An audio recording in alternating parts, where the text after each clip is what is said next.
Horten Ho 229. No, that is not an early B-2 stealth bomber. That is a real German prototype, and it first flew in 1944. Look at it and try to find the tail. There's no fuselage either. The entire aircraft is the wing, which in 1944 made it look less like an airplane and more like a manta ray that had learned about turbojets. The design existed because of a specific demand from the commander of the Luftwaffe, known as the 3x1000 requirement. The aircraft had to carry 1,000 kilograms of bombs over 1,000 kilometers at 1,000 kilometers per hour, but no conventional plane at the time could reach those numbers. So, Horten's answer to eliminate as much drag as possible was to delete the tail and the fuselage. The glider prototype flew first in March 1944, proving that a flying wing could actually be stable in flight. The jet-powered version flew on the 2nd of February 1945. But 16 days later, an engine failed, causing it to lose control and crash, killing the test pilot. The nearly finished third airframe was captured by American forces and still exists today at the Smithsonian, Junkers Ju-287. This was a jet bomber with its wings swept the wrong way. Forward swept wings are one of those ideas that looks like a rendering error. The leading edges rake toward the nose instead of away from it, so your brain keeps trying to flip the picture around. But designer Hans Wack had a real reason. Forward sweep gives you far better handling at low speed and delays the stall, which is exactly what a fast jet bomber is worst at. The catch is that the wing wants to twist itself apart as the jet speeds up, which is why almost nobody has ever built one.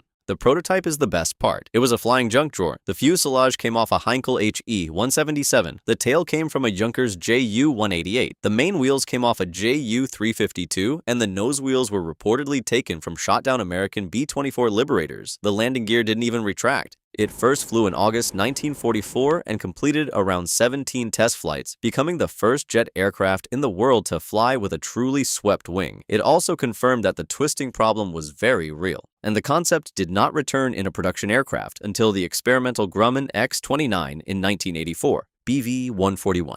They built a plane that looks like it loaded into the world incorrectly, but despite being lopsided, it flew dead straight. The crew sits in a glass pod on the right-hand side. The engine, the propeller, and the entire tail boom sit over on the left. There is no matching half. It is a deliberately lopsided airplane, and the man responsible, Richard Vogt, knew exactly what he was doing. Here's the trick. A single big propeller is constantly trying to twist an aircraft off course with torque and slipstream. Every pilot on Earth spends the takeoff roll trying to fight it, but this offset layout lets those forces cancel each other out instead of ganging up on the rudder. As a bonus, shoving the crew pod out to one side gave the reconnaissance crew a nearly unobstructed view in every direction, which was the entire point of the mission. Nobody wanted to fund it, so BV paid for the prototype themselves. It first flew on the 25th of February, 1938, and handled well enough to embarrass everyone who had laughed at the drawings. Around 28 were built, though it never entered mass service, but not because it failed. The Focke-Wulf FW-189 already took the job, and had the factory capacity BV didn't.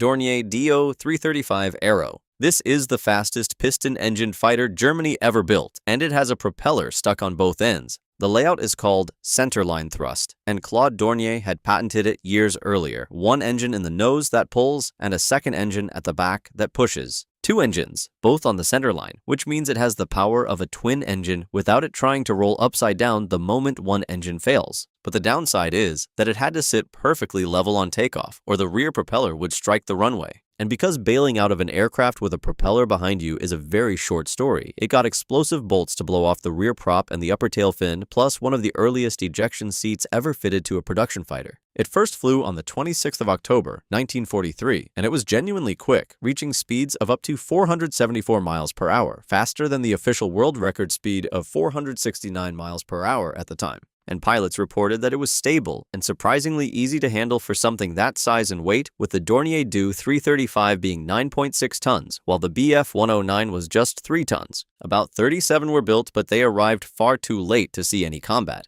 BV-40. Imagine being told to stop an American bomber formation and being handed a wooden glider with no engine. That's not a joke. The plan was to tow this tiny armored glider up to bomber altitude using a BF-109, cut the rope, and let it dive through the formation, firing two 30mm cannons on the way past. No engine meant no fuel, no exhaust smoke, no engine noise, and almost nothing for a gunner to spot this warbird coming. To shrink the target further, the pilot didn't sit down. He lay flat on his stomach, face down, in a cramped box of welded steel and armored glass. The airframe was mostly wood, so it could be assembled quickly by unskilled labor, and it landed on a skid after dropping its takeoff wheels, because wheels are weight and weight was its enemy. It first flew on the 6th of May, 1944. The prototypes came out overweight anyway, so crews stripped off its armor and one of the cannons just to get them airborne for testing. 6 were finished out of more than 20 planned before the program was canceled in August 1944, and the survivors were destroyed in an air raid that October.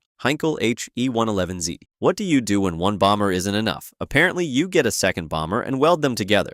The Z stands for Zwilling, which means twin, and that is the entire design philosophy. Engineers took 2 He-111 medium bombers, joined them at the wing, and bolted a 5th engine into the seam where the 2 aircraft meet. The result has 5 engines, 2 fuselages, 2 cockpits, 2 complete sets of landing gear, and a crew split across both halves. The main pilot flew from the left side with a mechanic, a gunner, and a radio navigator. The co-pilot sat in the right side with another flight engineer and a second gunner. The reason behind it is one of the strangest logistics problems of the war. Germany had built the Me-321, the largest cargo glider in the world, an aircraft with roughly the internal volume of a railway carriage and a lifting capacity of 23 tons. It could swallow light tanks, artillery, fuel, or 120 troops. Around 200 were built, but then somebody realized there was nothing powerful enough that could tow it. The first towing attempt was with a Ju-90, which could barely climb. The second was to hitch 3 Bf-110s to the same glider with tow ropes and hope all 3 pilots stayed perfectly coordinated, sometimes with up to 8 rocket boosters strapped to the cargo glider's wings to help it get off the ground. But that method quickly failed when one Me-321 broke apart shortly after takeoff while carrying troops, and 129 men died across the 4 aircraft involved. The second option was the He-111Z. 2 prototypes were tested in 1941, and after some structural strengthening, it turned out to be a genuinely excellent glider tug.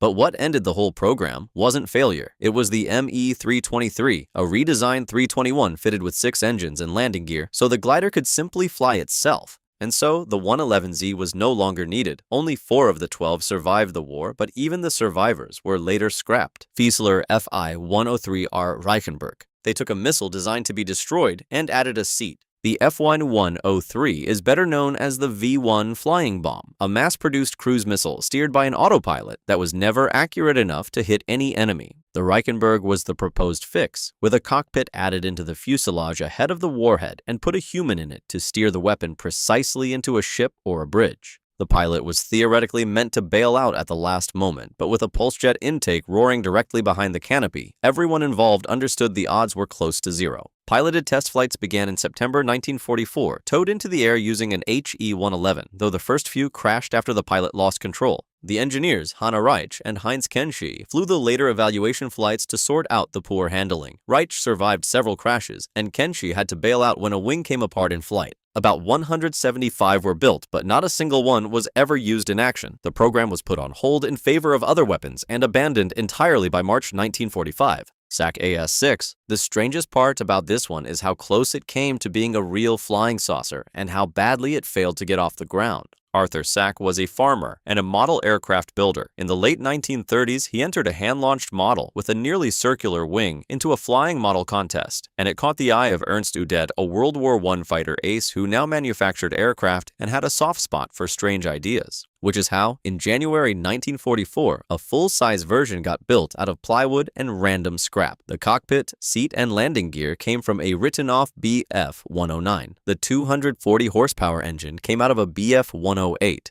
The result is a plywood dinner plate with a propeller bolted to the front, and it often gets mistaken for the Nazi flying saucer. More on that at the end. And it never properly flew. Across several attempts from February to August 1944, it managed brief hops and nothing more. The control surfaces sat in the dead air behind that big circular wing with no air to catch onto. The engine was underpowered, and the propeller torque kept dragging it left. The Nazi UFO, or commonly known as the flying saucer. This is the most famous German aircraft of the war. You've probably heard its various names. The Haunebu, V7, Die Glocke, the Bell. A device supposedly filled with a substance called Serum 525 that could bend gravity or time, depending on which documentary you happen to watch. Anti-gravity discs built by a secret SS engineering unit. It's in video games, it's in model kits, it's in about 40 hours of cable television. The bell traces back to a single source, a book published in 2000, more than 50 years after the war ended, with sources nobody has ever been able to independently verify.